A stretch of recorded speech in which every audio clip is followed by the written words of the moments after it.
Aujourd'hui, il faut considérer que je suis une ancienne junkie ou une ancienne addicte sevrée. Bonjour Anaïs Nigo-Bossian. Bonjour. Vous êtes là avec nous aujourd'hui pour parler d'un livre, 17h12 Place d'Italie, aux éditions, que je ne dise pas de bêtises, Jet d'encre. C'est ça.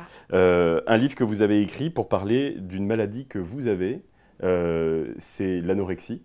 Déjà, avant de parler du livre et de ce qui vous est arrivé, est-ce qu'on peut expliquer pour les gens ce que sont les troubles du comportement alimentaire de façon générale? Alors, je ne suis pas médecin, mais je ne donnerai pas forcément une définition clinique de la maladie.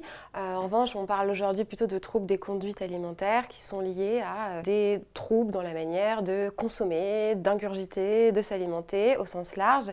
Et parmi ces troubles, ils recouvrent en tout cas notamment l'anorexie mentale. Il faudra faire une distinction entre ce qui relève de l'anorexie, qui est juste une perte d'appétit, et l'anorexie mentale qui est associée à une obsession du contrôle. Il y a notamment aussi l'hyperphagie, la boulimie. En tous les cas, ce sont les troubles du comportement alimentaire, les troubles des conduites alimentaires les plus répandus. On imagine souvent, on fait souvent le lien à l'alimentation en tant que telle. En réalité, ces troubles ne sont pas causés par, en tout cas, n'arrivent pas à des gens qui ne savent pas s'alimenter. C'est plus sur un problème d'ordre psychologique.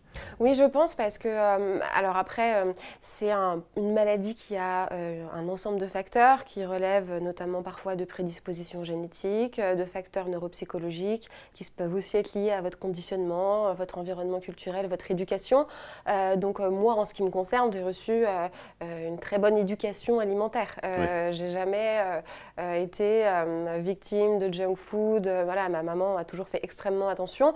Et pour autant, parmi les patients que j'ai pu rencontrer au cours de mes différentes hospitalisations, j'ai aussi rencontré des jeunes femmes qui venaient d'environnements très différents du mien, avec des conduites alimentaires différentes et qui pour autant ont contracté des troubles similaires. Et on parle justement de jeunes femmes, ce sont des troubles, il en existe plein des troubles, hein. On parle là des troubles du comportement alimentaire, mais il y en a dans tous les domaines. Ça peut être manifesté par une addiction au jeu d'argent, à l'alcool, ou peu importe.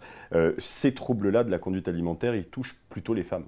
Alors oui, alors en majorité, l'anorexie mentale va toucher les femmes, encore qu'il y a de plus en plus de jeunes hommes ou d'hommes tout court qui sont touchés. Moi, à l'hôpital, j'ai pu fréquenter dans le service certains hommes, même s'ils étaient minoritaires.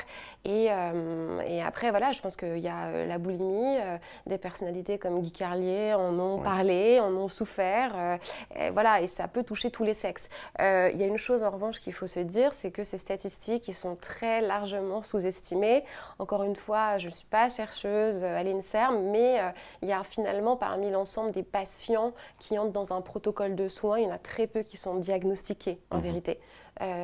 Pourquoi? Il y a un tabou sur cette question-là? Oui, votre question est juste. Il y a un tabou, il y a une méconnaissance de ces troubles. À titre personnel, lorsque j'ai publié mon livre, j'ai des personnes de mon entourage qui m'ont écrit pour me dire « C'est vrai que ton témoignage m'invite à me questionner parce que moi-même, c'est vrai que j'ai parfois des conduites alimentaires qui peuvent paraître étranges ou sur lesquelles je me questionne. » Ça reste une maladie mentale, en tous les cas pour ceux qui en sont touchés, mais il y a effectivement une méconnaissance, une honte aussi. C'est quelque chose que l'on cache beaucoup, hein. Moi, je l'ai caché à certaines des personnes de mon entourage le plus proche pendant 15 ans. Hein.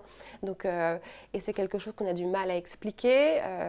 Il y a une réticence aussi ou une défiance à aller voir un psychiatre ou un psychologue parce que c'est une maladie qui reste incomprise et que les parcours de soins sont aussi très peu clairs. Et puis on se dit, comme aussi beaucoup de pathologies mentales, je ne vois pas bien ce qui va pouvoir m'aider à m'en sortir surtout. Une maladie physique visible, on sait qu'il existe un antibiotique, une méthode, un protocole, une chimiothérapie. Là, c'est quand même beaucoup plus abscon et incertain. Et concrètement, alors si on parle de ce qui toi t'est arrivé, ça a commencé, je crois, tu avais 14 ans. Oui, c'est le début d'une descente aux enfers sans que je m'en rende compte véritablement.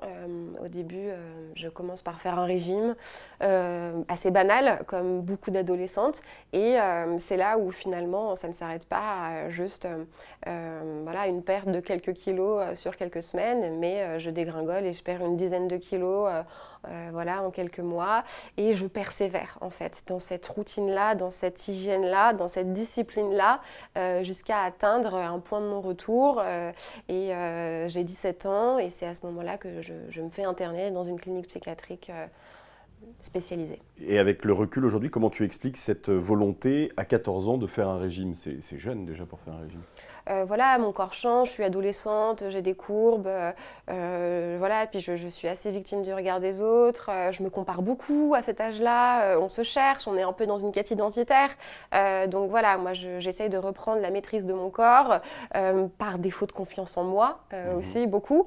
En tous les cas, la maîtrise du corps, c'est à ma portée. Je regarde les magazines, c'est les premières téléréalités, je me compare sans cesse et je me trouve des défauts sans cesse. Je souffre aussi de ce qu'on appelle la dysmorphophobie, et c'est un trouble de la représentation de soi, du coup, qui va avec, souvent avec les troubles alimentaires, et qui fait que, voilà... Quand on se regarde dans le miroir, on ne voit pas exactement ce qu'on est. Exactement, on a une vision complètement biaisée, ou alors on porte attention à des défauts absolument mineurs de son visage. Par exemple, j'avais une détestation pour mon nez, mon menton pendant des années, voilà, que j'ai appris à aimer. À 14 ans, on est encore chez ses parents. Comment on arrive à le cacher à ses parents? Est-ce que c'est possible déjà? Et quel est le regard des parents sur ce qui nous arrive? On n'arrive pas à le cacher très longtemps. Moi, mes parents étaient très à l'écoute. Je suis dans une famille de médecins, donc en fait, mes parents, voilà,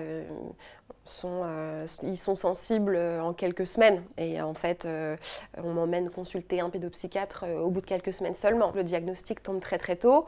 En revanche, même si on a conscience du diagnostic, je continue de leur cacher ma routine quotidienne. C'est-à-dire que je ne rentre pas chez moi entre midi et 2, donc ils ne savent pas si je mange ou si je ne mange pas lorsque je suis au lycée. Je vais faire du sport le matin, je fais l'impasse sur le petit déjeuner.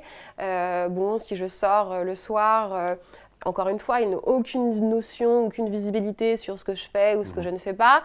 Donc c'est là qu'on trouve des moyens de biaiser. Et comme je le dis dans le livre, en reprenant les mots d'une sociologue, on devient un peu des professionnels du leurre. On apprend vraiment à duper son entourage. Il y a une pression qui existe à ce moment-là? Oui, absolument. En fait, mais comme peut-être sans doute n'importe quel parent réagirait, c'est-à-dire que lorsqu'on est confronté à un enfant à table qui refuse de s'alimenter, il y a plusieurs manières de réagir. Il y a la colère, il y a l'injonction à obéir aux ordres, et moi, chez moi, un excès d'insistance a toujours généré un excès de résistance, donc plus on m'impose quelque chose, plus je résiste, c'est mécanique, hein. C'est un rapport de force en vérité qui se joue à ce moment-là. Et dans le même temps, une fois que le diagnostic est tombé, plane sur moi la menace pendant 2 ans d'un internement, d'une hospitalisation dans laquelle je serai placée à l'isolement. C'est ce qui va finir par m'arriver. À 17 ans? À 17 ans, et c'est ce que j'essaye de mettre à distance pendant 2 ans, où justement nos rapports deviennent extrêmement conflictuels, parce que c'est la sanction. Vraiment, et qu'est-ce qui fait qu'à un moment, cette sanction arrive? Parce que physiquement, mon état est trop dégradé, et que finalement, je rends les armes, je les laisse décider pour moi. Et concrètement, comment se passe l'internement et qu'est-ce qui va se passer?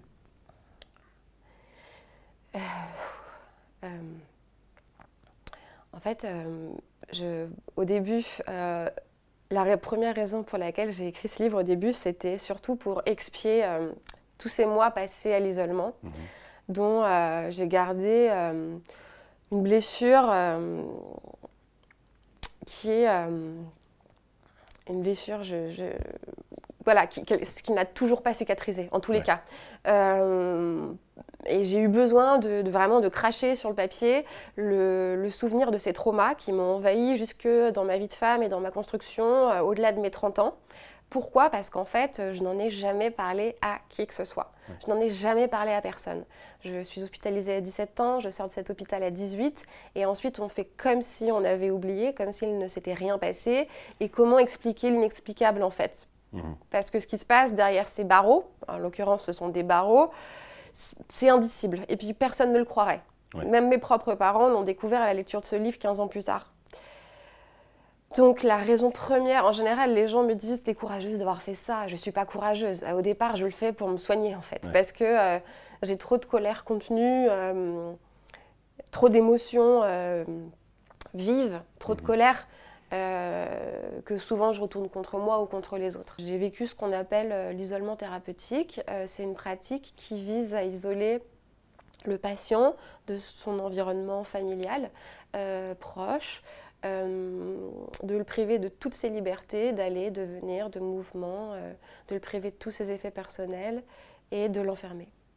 Parce qu'on part du principe que l'isolement dans le temps peut permettre au patient de ne plus être un danger pour lui-même et pour son environnement. Alors peut-être qu'on considérait que j'étais devenue un danger pour moi-même, c'est possible, puisque j'avais cessé de m'alimenter. Mais c'est une approche extrêmement punitive et dégradante, parce que c'est basé sur un contrat de poids, c'est-à-dire que vous arrivez à un poids voilà, donné, et tant que vous ne passez pas différents seuils qui vous sont fixés, vous ne pouvez pas sortir. Donc en fait, vous n'avez de cesse pendant ces semaines, ces mois d'hospitalisation, de sortir, c'est le seul objectif.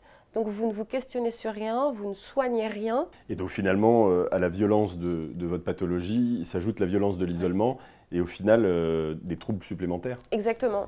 De troubles obsessionnels compulsifs, j'en ai contracté à cette époque et dont j'ai mis des années à me débarrasser parce que quand vous êtes comme un lion en cage pendant des mois, votre pensée est circulaire et c'est asphyxiant. J'ajouterais à ça un préjudice aussi moral, mais dont je me rends compte très très longtemps après, que je vis en fait comme une humiliation. D'avoir quelqu'un qui trie votre linge sale, chaque culotte, chaque paire de chaussettes pour s'assurer que vous n'avez rien glissé à l'intérieur quand votre mère, une fois par semaine, passe au bas de la clinique pour vous laver votre linge, quand le jour où vous avez enfin droit à écrire une lettre parce que vous n'avez pas de téléphone portable à votre frère, eh ben on la lit, on vous la fait réécrire, on la rayure, on la barre, on vous traite de sale gamine, d'enfant gâté, de capricieuse. Il y a un côté culpabilité aussi, parce qu'on parle d'univers carcéral, et en fait c'est ça l'idée, c'est de vous rendre coupable de ce qui vous arrive. Absolument, absolument. Et alors après, peut-être que ma vision, certains pourraient dire ma vision est biaisée.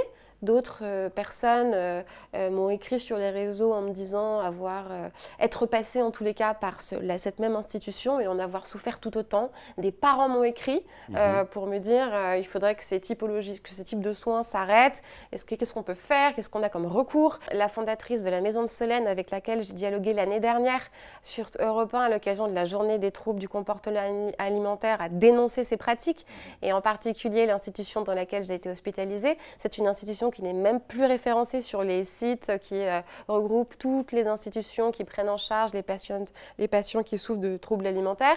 Et pour autant, les méthodes existent encore. Est-ce qu'il y a de la rancœur encore contre le milieu hospitalier aujourd'hui? Alors, contre le milieu hospitalier en général, non. Moi, encore une fois, je cite mon père qui a passé 40 ans de sa vie à travailler à l'hôpital public. Voilà, qui a une éthique irréprochable, qui a sauvé des millions de vies, qui a fait avec les moyens qu'il avait. J'ai rencontré des équipes formidables à Sainte-Anne, des infirmières, aux diététiciennes, aux psychologues, aux psychiatres qui m'ont accompagnée vraiment pas à pas et chaque jour et qui ne m'ont pas lâchée. Donc j'ai un respect infini pour ces gens. Votre question, elle m'interpelle et elle me fait réfléchir parce que effectivement, j'ai eu beaucoup de colère, de hargne et de rage contre les gens qui m'ont enfermée il y a 15 ans. Et je suis pas sûre d'être encore tout à fait apaisée. Et je suis ressortie, en fait, j'ai confronté le compte-rendu de ces 4 mois d'hospitalisation versus celui de Sainte-Anne, 15 ans après. Et en fait, je passe 4 mois dans une clinique et le compte-rendu tient sur une feuille A4 parce que j'avais dû le récupérer pour créer mon dossier d'admission à Sainte-Anne. C'est une feuille A4, hein, écrit encore 12 ou 14. Et la conclusion du psychiatre, c'est elle est ressortie avec un poids de forme et elle avait l'air en pleine forme. Et elle avait le sourire. Voilà. Donc en fait, on m'a fait tout ça pour ça. Pour un diagnostic aussi, je veux dire, elliptique, stupide et d'une vacuité qui est abyssale. Je passe 3 jours à Sainte-Anne. Je ressors avec un dossier comme ça, de bilan neuropsychologique, biologique, génétique, d'analyse dans tous les sens. Et on me propose une prise en charge sur mesure qui ne m'a pas coûté 1 euro. La première chose que j'ai voulu faire, c'était de les dénoncer. Au-delà du fait de rentrer dans un processus un peu cathartique, c'était de les dénoncer, parce que c'est inhumain. On l'a déjà un peu dévoilé, j'allais vous poser la question, pourquoi ce livre?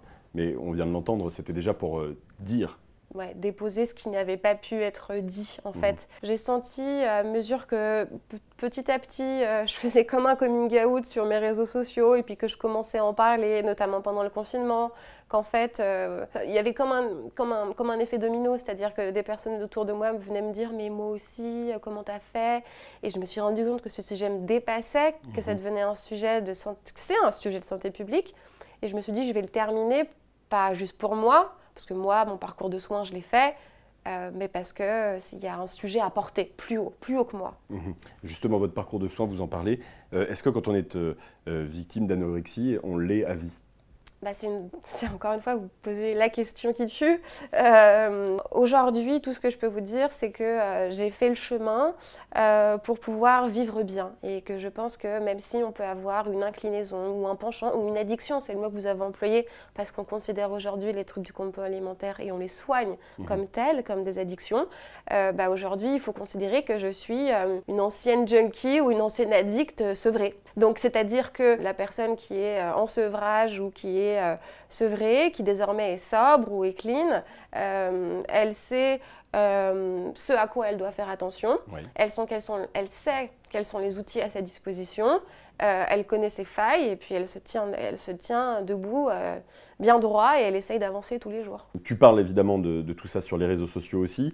Aujourd'hui, est-ce que tu as des messages de personnes qui viennent te demander conseil et qui, quelque part, imaginent que, puisque ça a marché pour toi, ça peut marcher pour eux? Oui, absolument. Et je comprends leur démarche, parce que quand on se sent un peu seul et démuni, d'autant plus que les parcours de soins sont assez peu clairs, je comprends qu'on ait besoin d'aller chercher des ressources. Et déjà, le simple fait de demander de l'aide ou un conseil, ça prouve qu'on est dans une démarche de vouloir aller mieux. Moi, la seule chose que je peux dire, c'est que je ne suis qu'un témoin. Je ne suis pas du tout ni dans la posture d'un médecin, ni d'un soignant, ni d'un accompagnant. Je ne peux parler que de ce que je connais, à savoir la thérapie, l'approche qui a fonctionné pour moi. Et c'est heureux. Ça m'a demandé beaucoup de taf.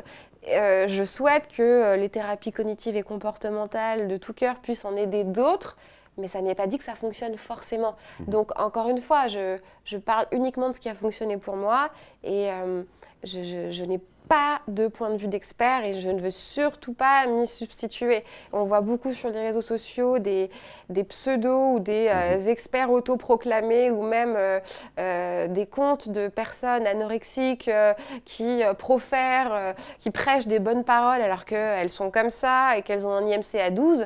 Je pense qu'il faut... J'ai pas de la défiance envers les réseaux sociaux, parce qu'il y a beaucoup de témoignages d'optimisme, de grandeur, de courage, mais il y a aussi des choses dont il faut vraiment se prémunir. On parlait tout à l'heure de la famille. Comment elle peut agir? On parlait d'injonction tout à l'heure, j'imagine que ça, on le déconseille. Mais comment elle peut accompagner et essayer d'aider? J'ai peut-être une opinion très radicale là-dessus, mais moi, je pense que la famille, elle ne peut pas aider. Au mieux, elle peut vous manifester un amour inconditionnel, vous dire qu'elle est là, mais elle ne peut pas aider. Enfin, je crois qu'ils peuvent... Mon papa est neurologue, hein.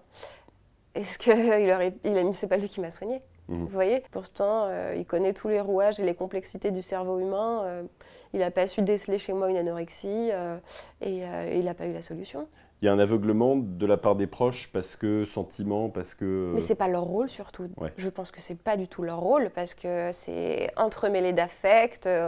En tout cas, dans ma famille, nos relations, elles sont chargées d'affect. Et indépendamment de ça, les gens, ils savent pas, c'est pas leur rôle. Et puis, par ailleurs, ils ont leurs limites aussi. Souvent, quand on parle de maladie, on parle d'aidants, d'accompagnants en tout cas. Quel rôle ils peuvent jouer dans l'accompagnement? On disait aimer, peut-être envoyer vers des professionnels? Ce qui peut être intéressant, et moi je sais que ma maman, elle y a eu recours, c'est peut-être que les parents, quand ils ne comprennent pas, ils se braquent. Mais pas que les parents. Voilà, ça peut nous arriver à tous. Je pense qu'il y a de la pédagogie à faire autour de cette maladie. Et Sainte-Anne, comme d'autres hôpitaux, vont proposer des groupes de parole à des parents ou des thérapies familiales et systémiques pour que justement le parent comprenne ce qui se passe. Je pense que l'enjeu, c'est que le parent comprenne. Et ce que vous venez de faire en écrivant ce livre 17h12, Place d'Italie aux éditions Gédan, que je le rappelle, c'est aussi une aide et ça fait partie de la pédagogie pour faire comprendre aux gens